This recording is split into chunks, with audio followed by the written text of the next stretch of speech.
Bismillahirrahmanirrahim. Assalamualaikum warahmatullahi wabarakatuh. Alhamdulillahi rabbil alamin. Nahmaduhu wa nasta'inuhu wa nastaghfiruh. Allahumma salli wa sallim wa barik ala sayyidina Muhammadin amma ba'du. Qala al-musannifu rahimahullahu ta'ala wa nafa'ana bihi wa bi'ulumihi fid dharain amin ya rabbal alamin. Wa thalathu nawafila muakkadatun wa thalathu nawafila, ya, halaman berapa itu? 17 14 baris keempat dari bawah, halaman 14 baris keempat dari bawah. Hadirin yang dirahmati Allah, alhamdulillah kita bersyukur malam hari ini kita diberi nikmat oleh Allah, nikmat sehat, bisa berkumpul bersilaturahmi, sekaligus juga bisa menunaikan salah satu kewajiban kita, yaitu sholat maghrib berjamaah.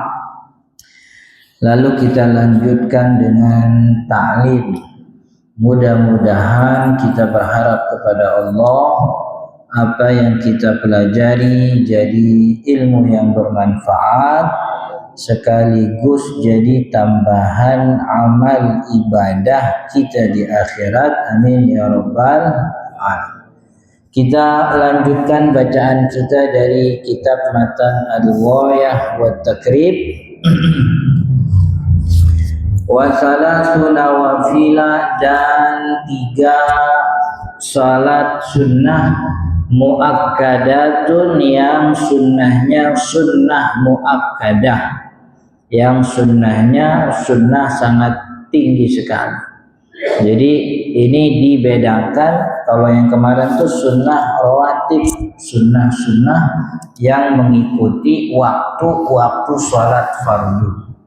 Sekarang sholat sunnah di luar waktu yang fardu, artinya tidak mengikuti waktu fardu, tapi sunnahnya sunnah muakkadah, sunnah yang sangat dianjurkan, sunnah yang sangat dianjurkan. Dan salah satu kenapa sebab dinamakan muakkadah, sebab ini salat yang dirutinkan oleh Nabi Muhammad sallallahu alaihi wasallam. Begitu. Jadi Nabi sallallahu alaihi wasallam hampir tidak pernah absen melaksanakan sholat sunnah yang distatusi oleh ulama sebagai sunnah muakkadah. Ada 3. Yang pertama sholatul laili, yaitu sholat malam. Yang dimaksud sholat malam ini adalah sholat tahajud. Dan ini paling afdolnya sholat sunnah. Kata Nabi Shallallahu Alaihi Wasallam ketika beliau ditanya tentang ayyus sholati afdol ba'dal maktubah, sholat apa yang paling afdol setelah sholat wajib, sholat maktubah, sholat fardu? Kata Nabi, as-sholatu fi jawfil lail, sholat di ujung malam. Di ujung malam itu maksudnya ya kalau yang biasa dilakukan oleh Nabi Shallallahu Alaihi Wasallam itu di sepertiga akhir. Sepertiga akhir tuh kita tinggal ngitung aja. Malam sekarang maghrib jam 6:30, subuh sekarang jam 4:30, 6:30 sampai 5:30 berapa jam itu? 1, 2, 3, 4, 5, 6, 7, 8, 9, 10, 11. 11 bagi 3. 11 bagi 3 berapa? 3,5, ya 3 jam. Berarti 3 jam sebelum subuh datang, nah itu sepertiga terakhir. Jadi malam kita bagi 3. Mulainya malam tuh maghrib. Jadi mulai terbenam matahari maghrib itu mulai malam. Pagi mulainya subuh. Ketika sudah terbit fajar selesai sudah malam. Begitu. Maka orang kalau niat puasa kan juga ujung mentoknya tuh waktu subuh. Nah, gitu. Makanya kalau di TV-TV pas waktu imsak tuh yang 10 menit sebelum azan biasanya ada Afgan nyanyi nawaitu soma godin kan gitu. Iya. Tapi itu benar maksudnya waktunya tuh injury time begitu. Yang bagus sebelum tidur supaya nggak lupa niatnya. Atau biar kagak lupa habis buka puasa aja langsung. Allahumma laka sumtu, dia minum habis itu nawaitu soma. Jadi malam itu mulainya maghrib. Begitu juga kalau ada yang nazar iktikaf malam, 1 malam 2 malam. Jadi dia nazar. Ntar kalau begini saya nazar iktikaf 2 malam.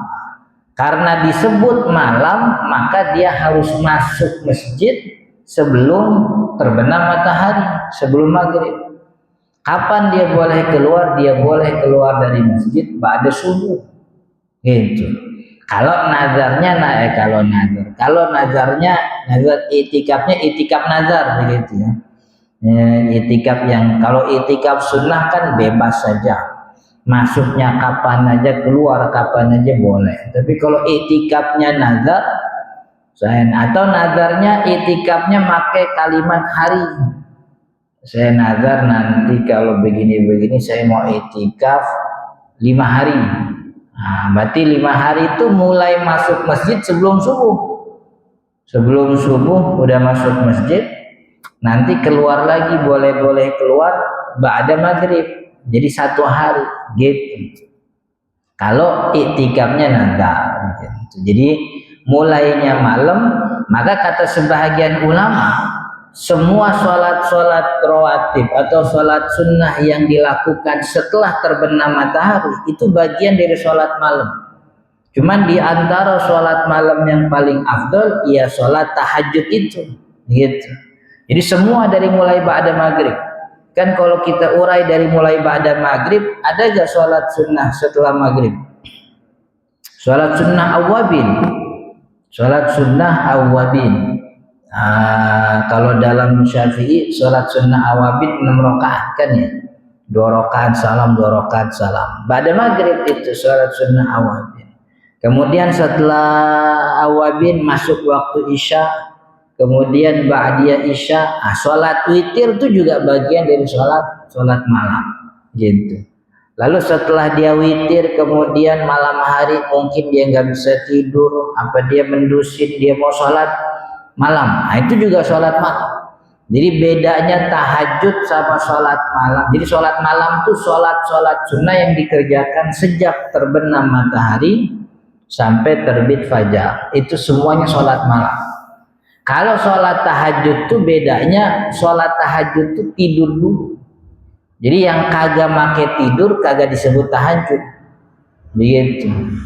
Kan di dalam Al-Quran tuh wa minal laili fatahajjad bihi nafilatan laka asa ayyab'atsaka rabbuka maqaman mahmuda. Jadi kata Allah wa minal laili, dan dari sebahagian malam fatahajjad, bangunlah untuk sholat tahajud, nafilatan laka, sebagai tambahan pahala sunnah. Asa ayyab'atsaka rabbuka maqaman mahmuda. Fadilahnya sholat tahajud itu Allah memberikan kita maqaman mahmuda, maqam yang terpuji nanti di hari kiamat. Nah, ini maqaman mahmuda ini maqam yang sangat tinggi. Maka karena maqamnya tinggi, meraihnya juga perlu usaha, effort yang cukup kuat. Kalau ada orang malam kagak make tidur, itu nggak ada effortnya, begitu. Begadang begitu ya biasa, emang udah lalapan begadang buat dia. Tapi kalau dia tidur begitu, itu kan sepertiga terakhir tuh puncak enak-enaknya tidur itu. Ini ya. Kalau dia bisa bangun kemudian dia mau bersuci, berwudu, atau dia mungkin mandi karena dia junub, lalu kemudian dia mendirikan sholat. Inilah yang disebut maka, karena susah, lagi tidur kan nanggung banget kan ya, nanggung lah, kagak dosa ini kan begitu, kagak dosa ini, ntar subuh kan begitu, tapi dia mau bela-belain bangun untuk bisa sholat, maka ininya berat, apa namanya, pahalanya gede, sebab ini pekerjaannya nih kagak mudah. Apalagi kalau kita tinggal mungkin di tempat-tempat yang dingin malam-malam kan ya, jam 3, jam setengah 4 udaranya. Di sekarang juga ini kalau wayanya Desember Januari kan juga lumayan nih, jam segitu kan emang dingin banget. Apalagi yang kayak tadi subuh hari Sabtu, makanya ada hujannya lagi kan, makanya ada gerimisnya lagi kan. Nurusin tidur kan enak itu. Jadi ini sholat yang paling afdol di antara sholat malam, sholat tahajud begitu. Dikatakan di dalam di dalam hadis riwayat Imam Muslim, bahwasanya sholat malam itu bentuknya 2 rakaat. Sholatul laili masna. Sholat malam itu 2 rakaat begitu. Maka boleh gak kalau orang sholat malam 4 rakaat langsung misalnya? Tidak ada secara eksplisit larangan, tapi tidak dianjurkan begitu. Kata ulama Syafi'i, kalau baiknya sholatnya 2 rakaat salam. Tapi kalau mau 4 rakaat tidak dilarang memang, tapi syaratnya kagak boleh ada tahiyat awal. Jadi 4 rakaat segitu sama. Dan itu nyusahin. Sebab waktu malam kan mungkin orang lelah, capek, ada yang masih ngantuk. Kalau 4 rakaat langsung kagak pakai tahiyat, takutnya keder kan begitu, bingung. Pas dia bangun, rakaat 3 kedua. Soalnya kagak ada tahiyatnya, kagak ada tahiyat awal. Maka biar enak tuh 2 begitu. Ada gak batas maksimalnya sholat malam? Sholat malam itu tidak ada batasnya. Jadi orang mau sholat 10 rakaat, 12, 18 atau bahkan 20, 40 rakaat itu nggak ada masalah. Jadi tidak ada batasnya. Yang masyhur dari Nabi Shallallahu Alaihi Wasallam itu kata Sayyidah Aisyah, Nabi itu seringnya sholat 8 rakaat. Sholat malam begitu. Tapi 8 rakaat itu kan Nabi Muhammad berdirinya lama, panjang berdirinya gitu. Yang kata Sayyidah Aisyah tuh berdirinya tuh seukuran surat Al-Baqarah. Itu satu rakaat, satu berdiri, bukan satu sholat. Jadi 1 rakaatnya Nabi sekalinya berdiri Nabi sholat malam itu bisa sampai 1 berdiri itu seukuran surat Al-Baqarah begitu. Makanya kan kata Sayyidah Aisyah, hatta tawarramat qadamah. Itu saking lamanya Nabi Muhammad berdiri, itu kakinya sampai memar, sampai bengkak, kalau kata orang kita. Sampai Sayyidah Aisyah bilang, afala yaghfirullahu dzunubak, bukannya Allah sudah mengampuni dosamu wahai Rasul gitu. Lalu kata Nabi Shallallahu Alaihi Wasallam, afala akuna abdan syakura. Emang nggak boleh kalau saya jadi hamba yang bersyukur, gitu? Pasti masuk surganya, pasti diampuni dosanya. Tapi kalau sholat malam kakinya memar, berdirinya lama, begitu. Maka bacanya panjang tuh mungkin bisa jadi. Bacanya 8 rakaat yang dikerjakan Nabi itu karena memang bacanya panjang begitu. Akhirnya yang cukup muat untuk model sholatnya Nabi semalam itu ya 8 rakaat itu karena bacanya panjang ya. Mungkin kalau bacanya model kayak kita itu yang kuliah kulhu itu Nabi bisa jadi 200 rakaat dapat itu kan ya. Cuman kan Nabi nggak begitu. Iya. Jadi Nabi memar-memar. Ya kita juga di sini banyak yang kakinya bengkak gitu. Ya urusannya sholat malam apa bukan sih saya nggak tahu. Urusan masing-masing.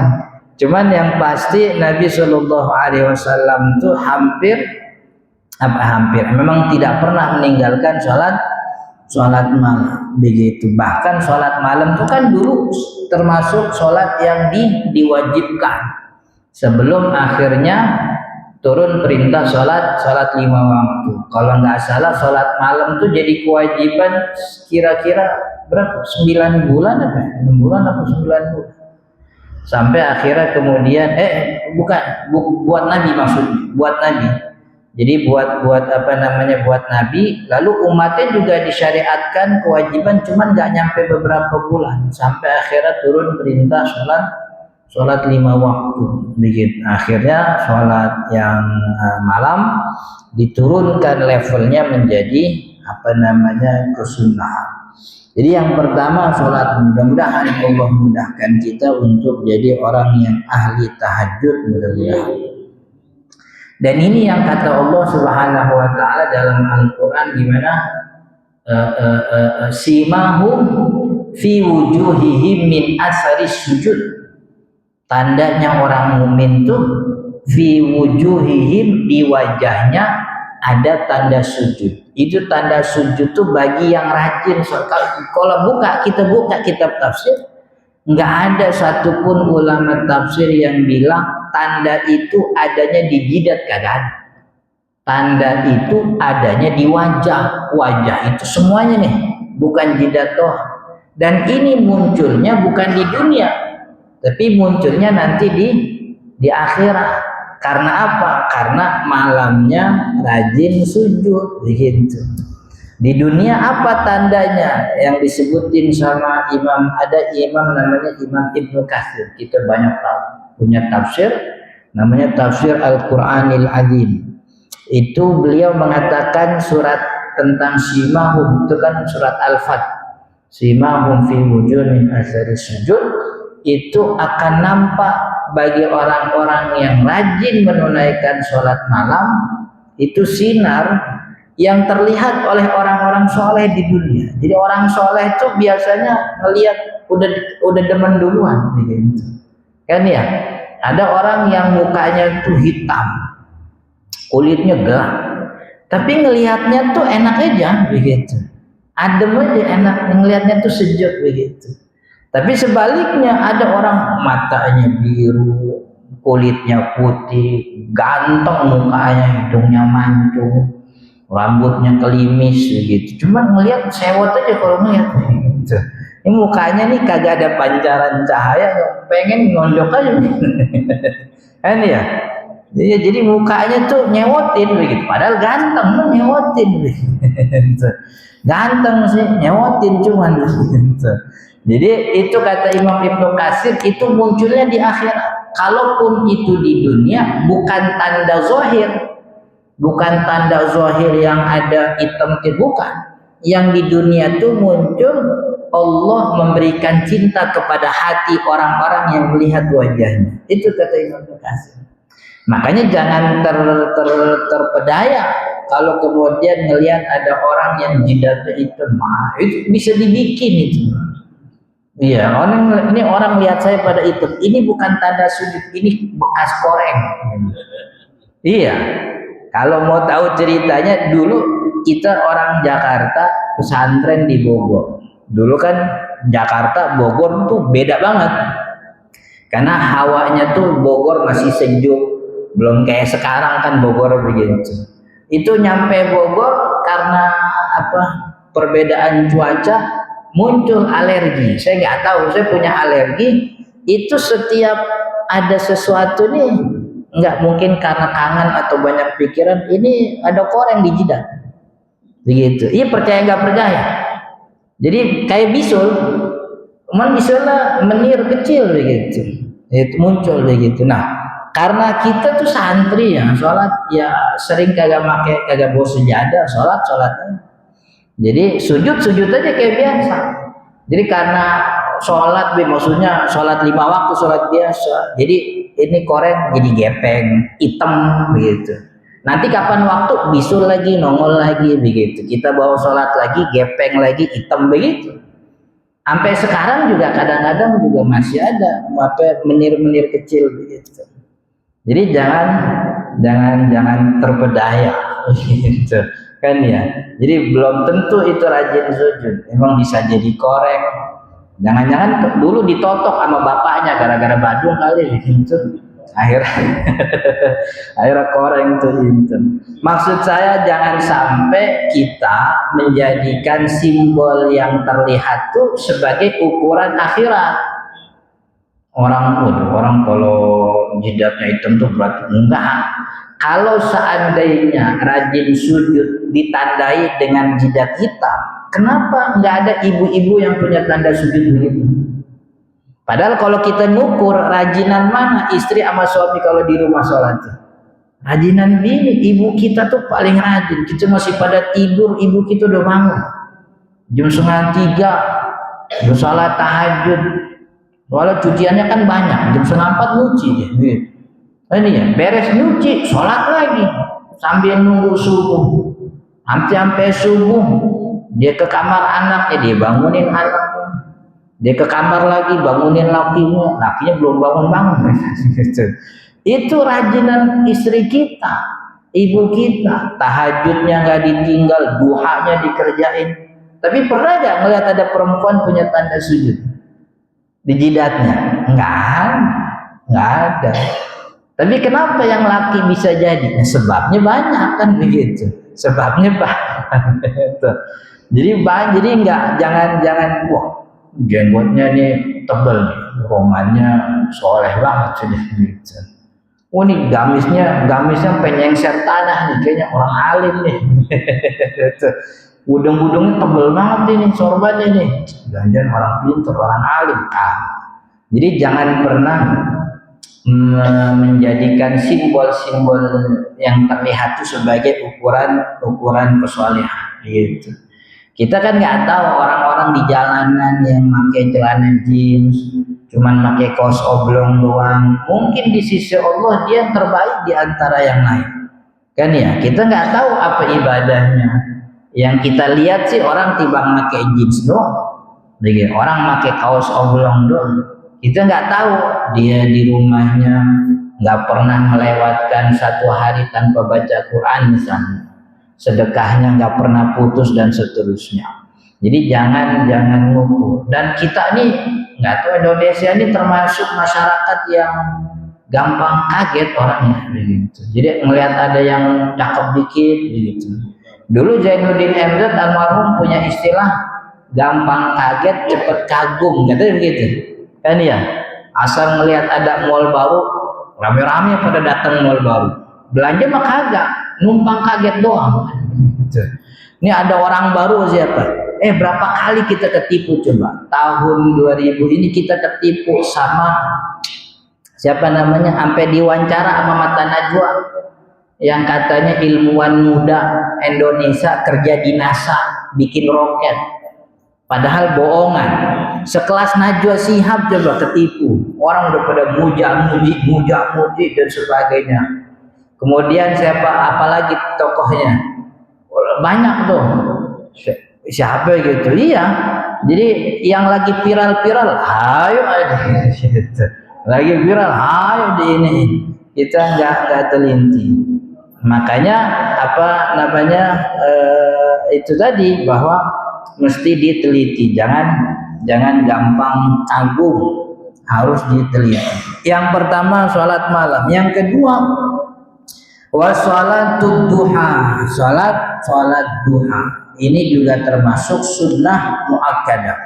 Dalam riwayat Imam Al-Bukhari dan Muslim dikatakan ausani khalili, kata Sayyidina Abu Hurairah bilang ausani khalili, mewasiatkan kepadaku kekasihku. Siapa kekasihku? Ya Nabi Muhammad SAW. Jadi Abu Hurairah diwasiatkan oleh Nabi bisalasin dengan 3 perkara. Yang pertama siyamu salasati ayyam min kulli syahr, Saya diwasiatin sama Nabi yang pertama puasa 3 hari setiap bulan, jangan ditinggal. Wa rakaatai duha, 2 rakaat salat duha, wa an utira qabla an anam ay usallil witr, dan salat witir sebelum tidur. Jadi wasiatnya Nabi kepada Sayyidina Abu Hurairah puasa 3 hari tiap bulan, yang Ayyamul Bid itu 13, 14, 15. Walaupun kata ulama sebenarnya kagak mutlak 13, 14, 15. Yang penting di dalam 1 bulan Hijriah itu ada puasa sunnahnya 3 hari. Kan ya, kata Nabi, orang yang puasa 3 hari setiap bulan maka pahalanya seperti puasa sepanjang tahun. Karena ibadah muslim itu pahalanya dikali 10. Kalau tiap bulan dia puasa 3 hari, berarti jatuhnya puasa 30 hari. Karena pahalanya kan dikali 10. Kalau setiap bulan 30, kalau dikali 12, 30 kali 12 kan setahun itu. 135 hari. 100 berapa? 100? Iya 350 hari. 300 berapa? Iya 300 segitulah. Pokoknya setahun lah. Jadi itu wasiatnya dan dalam kaidah usul tuh wasiat Nabi kepada salah seorang sahabatnya itu wasiat buat umatnya. Gitu. Kecuali ada memang khusus ada teks yang mengkhususkan. Sama sebagaimana perintah Allah kepada Nabi itu perintah kepada umatnya, kecuali itu dikhususkan, ada teks yang mengkhususkan nih untuk Nabi anjang. Begitu. Jadi wasiatnya Nabi kepada Sayyidina Abu Hurairah buat kita juga. 3 hari puasa jangan ditinggal, apalagi sekarang bulan Rajab. Sekarang bulan Rajab tanggal 21 ke 22. Iya, tinggal 8 hari lagi masuk bulan Sya'ban. Kemudian 2 rakaat duha, kemudian sholat witir sebelum tidur. Berapa jumlah rakaat duha? Duha itu minimal 2 rakaat. Maksimalnya berapa? Maksimalnya 8 rakaat, tapi ada sebagian ulama bilang maksimalnya 12 rakaat. Gitu. Dan disebut dalam hadis yang masih jadi perdebatan tentang kesohihannya, bahwa orang yang sholat duha 12 rakaat setiap hari maka pahalanya seperti haji dan umroh yang sempurna. Haji umroh sempurna. Gitu. Sholat duha 12 rakaat. Gitu. Haji jadi inget itu Yakut semalam jadi tersangka. Iya bahar gitu. Nah, mudah-mudahan beres. Maksudnya beneran begitu. Jangan cuma jadi tersangka atau di pengadilan bebas. Gitu. Jadi iya. Mudah-mudahan. Iya, motifnya mempercepat hari penunaian supaya orang kagak bisa bayar. Gitu. Apalagi terakhir zaman beliau tuh pelunasan tuh tinggi banget. 49 sekian kan pelunasan. Orang udah nyetor 25 pas dapat jatahnya 49. Tinggi banget. Dan dikasih waktu cuma berapa hari itu? 5 hari. Ya orang pot-potan 5 hari dapat duit dari mana gitu. Akhirnya nyerah. Nah, porsi-porsi yang orang nyerah itu dijual sampai dia gitu. Cakep juga emang. Gitu. Jahat juga ya emang itu dia. Mudah-mudahan ada diadili dengan seadil-adilnya. Tapi emang kebocoran porsi ini emang isu dari dulu, bukan sejak Yakut menjabat. Dari dulu porsi-porsi ini kan dijual-jualin. Nah kita juga tahu kan gitu. Kita punya teman orang KBIH, punya teman orang Kanwil juga sama, kita juga ditawarin gitu. Ente udah nyetor Ustaz? Udah. Di jadwalnya tahun berapa? Kemarin saya lihat 2030, saya bilang gitu. Kalau istri 2032 gitu. Mau nggak tahun ini dia berangkat gitu. Emang bisa, ya tinggal nyetor aja. Nyetor apa? Ya nyetor lagi pelunasannya. Pelunasannya berapa? Pelunasannya kan sekian. terus tambah untuk narik porsi gitu. Jadi narik air itu berapa? 75 atau gitu. Jadi kalau berdua laki bini 150. Iya, dia gak kenal ustadz, gak kenal siapa, pokoknya ditawarin aja gitu.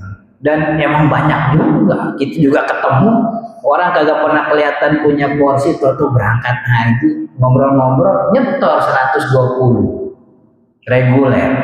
Berarti kan ada porsi orang diambil itu, ada porsi orang diambil. Mana jatah pejabat banyak banget tiap tahun. Tingkat kota, kota madya, kabupaten, provinsi itu berapa ratus. Ini ya.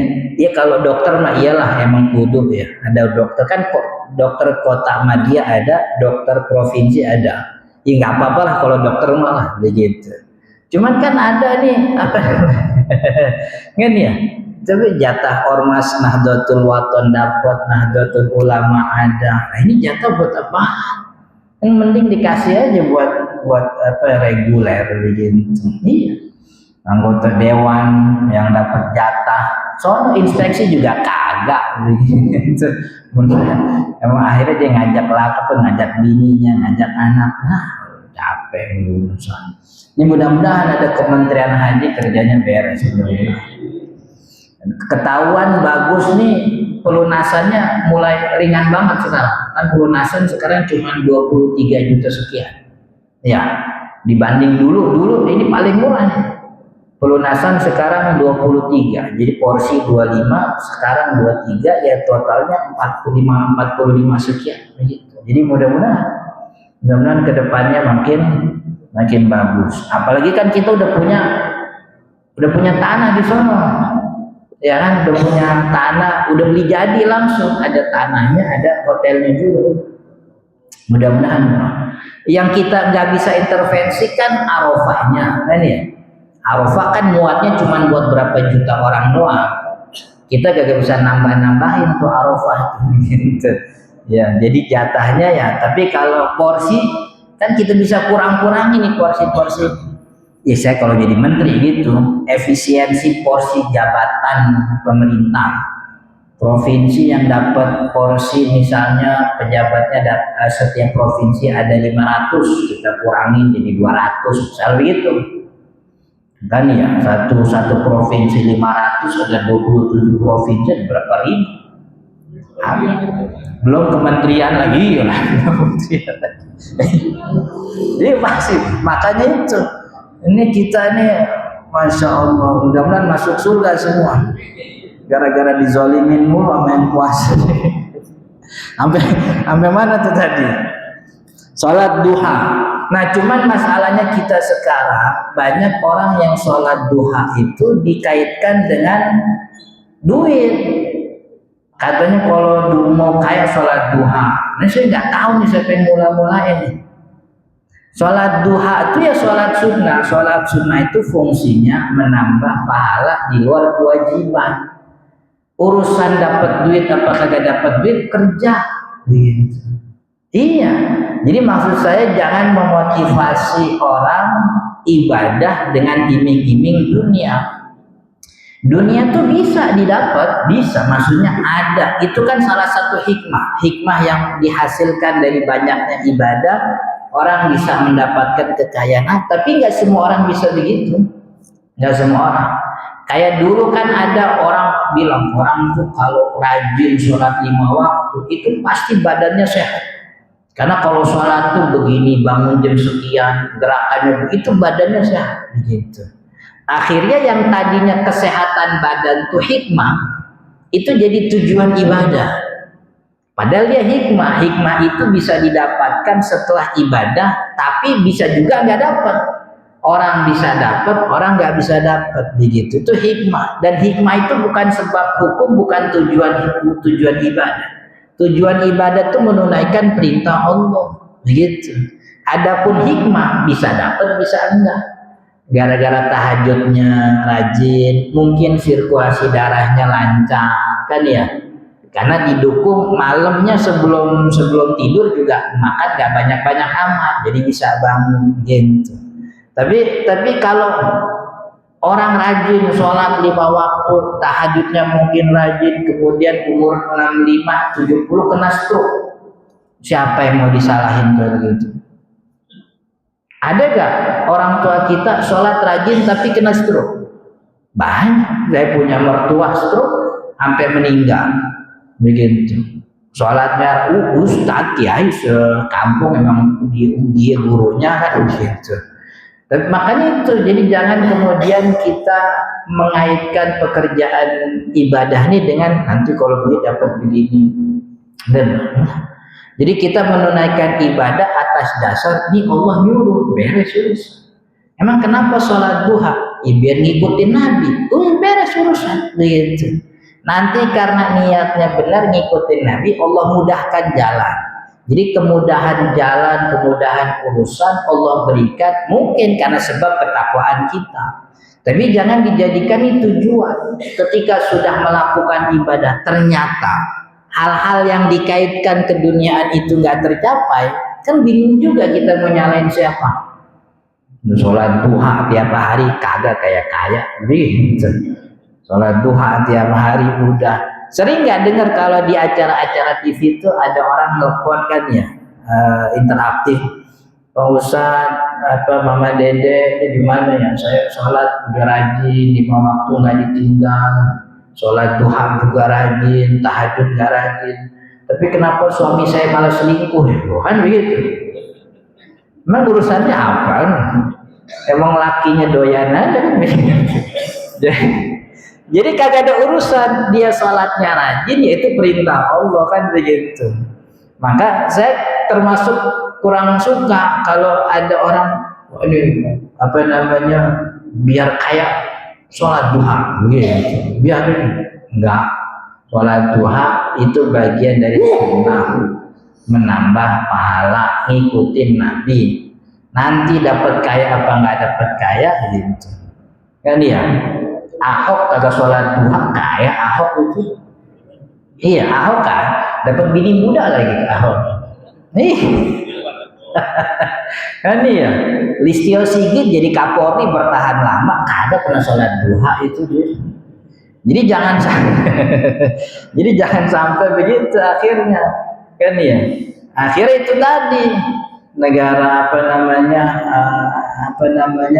orang jadi menyesal ibadah karena dari awal dikaitkan dengan keduniaan begitu. Maka jadi orang menjadi orang aja, maksud jadi orang lurus saja. Mau duit ya dagang, mau ke duit ya kerja gitu. Jangan ada urusan sholat, urusan kita taat kepada Allah. Taat kita kepada Allah insya Allah bermanfaat. Kalau di dunia kita rada susah, itu pahala kagak bakal hilang di akhir kan begitu.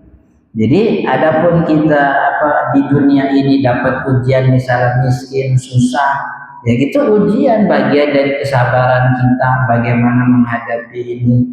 Kita syukur apa enggak, kita sabar apa enggak. Tapi jangan kemudian sholat tiap hari, sedekah rajin, tetap itu masalah banyak begitu. Nah, ini kan jadi repot. Jadi berarti kan itu tadi ibadah yang ditunaikan ditujukan untuk mendapat keduniaan itu tadi, dan itu membahayakan begitu. Itu membahayakan. Maka sama seperti kita menuntut ilmu, bahkan Imam Al-Ghazali itu punya kitab namanya Bidayatul Hidayah. Bidayatul Hidayah itu dia bilang menuntut ilmu itu fungsi tujuannya itu bukan untuk mendapatkan keduniaan biar nanti jadi ini, tapi untuk menghilangkan kebodohan. Niatnya sebab orang bodoh itu tidak bisa beribadah. Orang kalau bodoh kan bingung ibadahnya gitu. Maka biar hilang kebodohan dia belajar. Jadi belajarnya itu untuk menghilangkan kebodohan, dan menghilangkan kebodohan itu perintah Allah gitu. Akhirnya dengan niat seperti itu Allah bikin manfaat ilmunya. Tapi kalau belajar niatnya biar bisa, misalnya biar keren-kerenan sama fulan, biar bisa ini dan sebagainya. Jadi itu sholat duha maksimalnya 8 atau 12 rakaat. Wa sholatut tarawih yang ketiga sholat tarawih. yang ditunaikan ba'da isya di setiap malam-malam Ramadan. Jumlah rakaat sholat tarawih itu kalau di dalam madhab imam, dan ini 4 madhab ya, itu memang 20 rakaat. 20 rakaat dari mana Ustaz? Dari tradisinya Sayyidina Umar bin Khattab radhiyallahu. Ntar kapan waktu buka internet, Google sejarah tarawih Ahmad Zarkasi. Saya tulis buku kecil judulnya Sejarah Tarawih. Bagaimana tarawih itu disyariatkan dari mulai Nabi sampai kemudian Sayyidina Umar bin Abdul Aziz di Madinah. Jadi di Madinah itu sholat tarawih rakaatnya berubah-ubah. Zaman Sayyidina Umar jadi khalifah, tarawih itu awalnya 8, kemudian berubah jadi 13, berubah lagi 15. Kemudian Sayyidina Umar tuh sempat bikin sholat tarawih 39 rakaat. 36 tarawih, 39 3 rakaatnya witir. Sampai akhirnya ketemu jumlah yang bagus tuh 20 rakaat. Setiap satu salam istirahat. Jadi satu salam warawwihuhum fi kulli taslimah. Istirahatkanlah mereka setiap sekali salam. Sekali salam. Makanya istirahat itu kan artinya tarawih. Tarawih itu pengistirahatan. Karena setiap 2 rakaat istirahat. Istirahat itu benar istirahat. Ngasor begitu. Itu kalau jumlahnya 20 berarti kan ada 10 kali istirahat. Nah, karena 10 kali istirahat itu banyak, maka disebut sholatut tarawih. Gitu. Sholat kan nama benernya kan qiyam Ramadan. Nama benernya qiyam Ramadan. Tapi karena banyak istirahat itu jadinya tarawih. Lalu di zaman Sayyidina Ali, di zaman Sayyidina Abu Bakar nggak ada jamaah. Zaman Umar ada jamaah tarawih. Rakaatnya berubah-berubah sampai akhirnya ketemu 20 rakaat dengan jumlah. Jadi Sayyidina Umar tuh bikin semacam percobaan. Ini kita baca awal pertama kali jemaah tarawih itu Sayyidina Umar nyuruh imamnya Ubay bin Ka'ab untuk baca setiap 1 rakaat itu 1 rakaat itu bacanya 100 ayat. Karena bacanya panjang, rakaatnya pendek aja, 8 rakaat aja. Karena bacanya panjang. Akhirnya diganti tuh. Kalau bacaannya pendek, rakaatnya banyak. Tapi kalau bacanya panjang, rakaat. Sampai akhirnya ketemu jumlahnya 20 rakaat. Dan mulainya waktu itu gak habis sisa. Mulainya tuh kira-kira menjelang 1/3 kedua. Jadi habis isya orang kagak ada, maksudnya nggak sholat sampai kalau bahasa kita kira-kira jam 9:30, jam 9 tuh baru mulai. Nanti selesainya tengah malam biasa itu. Itu ketemu 20 rakaat. Zaman Sayyidina Utsman 20 rakaat masih itu. Zaman Sayyidina Utsman yang jadi imam itu Sayyidina Ali. Sampai zaman Sayyidina Ali istirahatnya dirubah. Kalau zaman Sayyidina Umar istirahatnya salam istirahat, salam istirahat. Sayyidina Ali bikin 2 kali salam. Jadi salam pertama langsung berdiri, nanti pas salam kedua baru istirahat. Jadi 4 rakaat. Jadi istirahatnya tuh jadi cuman jadi 1, 2, 3, 4. Jadi 4 kali. 4 kali istirahat. Nah, di zaman Sayyidina Umar bin Abdul Aziz ini istirahat yang 4 kali diganti jadi 4 rakaat. Karena orang Mekah waktu itu ya, orang Mekah setiap 4 rakaat istirahatnya tawaf. 4 rakaat beres tawaf begitu. Sholat lagi 4 rakaat habis itu tawaf. Jadi tawafnya 4 kali sepanjang 1 malam tarawih. Sayyidina Umar bin Abdul Aziz kan pemerintah di Madinah. Nah, dia ngiri sama orang Mekah. Orang Mekah tuh istirahatnya tawaf ibadah. Kita di sini istirahat. Ada yang minum, ada yang selonjoran, ada yang pulang kagak balik lagi. Gitu. Udah istirahat kita bikin 4 rakaat aja. Jadi udah 20 ditambah 4 kali 4. Jadi 36. 36 rakaat. Ini cocok sama dulu Sayyidina Umar pernah bikin 36 rakaat. Jadi jumlah rakaat itu variatif, banyak sekali. Maka ulama juga tidak menetapkan ini kudu begini ya. Idealnya 20. Kurang boleh, lebih kagak apa-apa. Kurang boleh, lebih kagak. Yang kagak boleh itu yang udah pakai segitu, yang lain disalah-salah itu yang kagak boleh gitu. Jadi mau pakai 20 silahkan, kurang nggak apa-apa gitu. Lebih juga boleh. Di sini udah 8. Kemudian di Masjid Ono sholat tarawehnya ada qiyam tarawehnya jam 9, ikut sono gitu. Nggak ada masalah. Jadi perbedaan jumlah rakaat itu karena memang riwayat yang sampai kepada kita tentang rakaat Nabi yang Ramadan itu memang nggak disebut. Bahkan di buku saya tulis riwayat bagaimana Nabi Muhammad sholat di rumah ketika malam-malam Ramadan itu jumlahnya variatif. Ada yang 8, ada yang 13. Bahkan kata Sayyidah Aisyah, Nabi Muhammad pernah waktu malam Ramadan itu sholat malamnya 40 rakaat. Gitu. Jadi sholat rakaat ini bukan perkara yang gimana-gimana. Yang bahkan sekarang Nabawi berapa tarawih Nabawi sekarang? Sekarang 10 kan ya. Jadi dulu 20 nih, Masjidil Haram Nabawi dulu 20 sampai akhirnya Covid. Ketika Covid berubah jadi 10 sampai sekarang. Berubah apa enggak Ramadan kemarin? Setahu saya sih belum berubah, masih 10 rakaat begitu.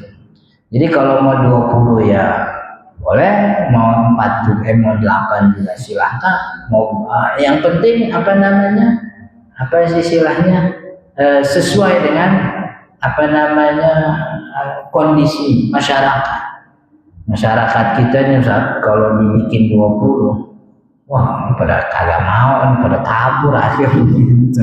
Udah kita bikin 8 aja lah, nggak apa. Kalau yang mau nerusin di Masjid Istiqlal itu 20. Tapi kalau udah 8 itu ganti imam gitu. Jadi 8 rakaat nih. Yang pernah sholat tarawih di Istiqlal itu 8 rakaat nih. Setelah 8 rakaat itu witir. Nah setelah witir imamnya ganti, diterusin lagi sampai 20 gitu. Nah biasanya kalau udah yang setengah itu witir, itu udah pada buka udah. Yang nerusin 20 tuh paling 1 shot 2 shot. Yang lainnya udah pada pulang. Jadi sholat tarawih maksudnya sholat tarawih ini sunnah muakkadah karena dia termasuk sholat yang tidak pernah ditinggalkan oleh Nabi sepanjang malam-malam Ramadan. Nabi Muhammad qiyam Ramadan nggak pernah kagak. Cuman memang jumlah rakaatnya yang tidak sampai kepada kita berapa jumlah pastinya. Wallahu ta'ala alam, mudah-mudahan bermanfaat. Sebelum ditutup, insyaallah kita lanjut di faslun wa syara'itus sholati qabla ruku', syarat sahnya sholat. Sebelum ditutup ada pertanyaan? Ya.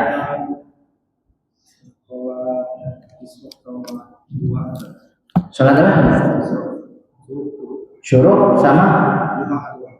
Sholat syuruk sama sholat duha itu sebahagian ulama termasuk kalau nggak salah Imam Al-Ghazali itu bilangnya dia juga sholat isyraq itu sholat duha, sholat isyraq.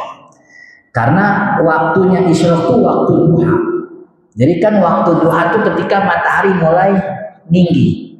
Jadi bukan pas terbit maka gak boleh sholat. Jadi tunggu kira-kira matahari nongol semuanya di atas. Ini kan ufuk nih, 0 derajat. Ini matahari. Ini pas matahari nongol kan kagak boleh sholat. Sholatnya boleh ketika matahari udah di atas ufuk, sebulatan penuh. Itu waktu isyraq, itu waktu duha. Dan fadilah yang disebutin dalam sholat isyraq itu fadilah duha juga. Dalam satu riwayat disebutin fadilahnya sama.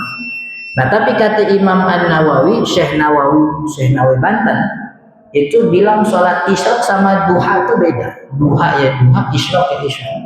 Sholat isyraq itu sholatnya sholat subuh berjamaah, walaupun bukan di masjid, sholat subuh berjamaah.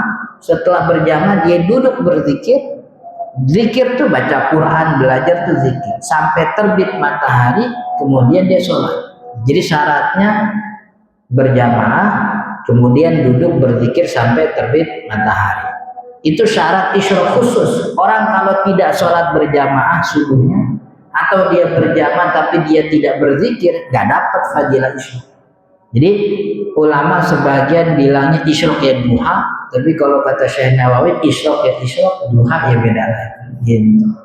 Jadi kalau isyraq 2 rakaat, kalau duha kan itu maksimalnya bisa sampai 12 rakaat. Cuman sama, semua dua ulama ini sama. Pokoknya isyraq itu baik yang bilangnya duha atau isyraq tidak boleh dikerjakan ketika matahari masih terbit. Proses terbit. Jadi ini ufuk 0 derajat, ini matahari ini baru nongol sekian, nggak boleh sholat. Nunggu sampai matahari nongol 1 bulan penuh di atas ufuk baru boleh sholat. Hah? Kalau dari terbit tinggal lama, kira-kira 5 atau 7 menit dari terbit itu sudah nongol. Kan iya. Pas terbit segini nih selesai sudah waktu subuh. Ini sampai kemudian 1 bulan penuh ada di atas ufuk itu kan nggak lama. Kira-kira ya hitungan saya 5 sampai 7 menit. Gitu. Makanya yang bunyi di masjid itu kalau isyraq kalau terbit itu mesti dipastiin ini bunyi terbit selesai waktu subuh apa bunyi matahari nongol di atas subuh, kan beda gitu. Oke. Udah subhanakallahumma wa bihamdika asyhadu an la ilaha illa anta astaghfiruka wa atubu ilaik. Hadanallahu wa iyyakum ajma'in. Assalamualaikum warahmatullahi wabarakatuh.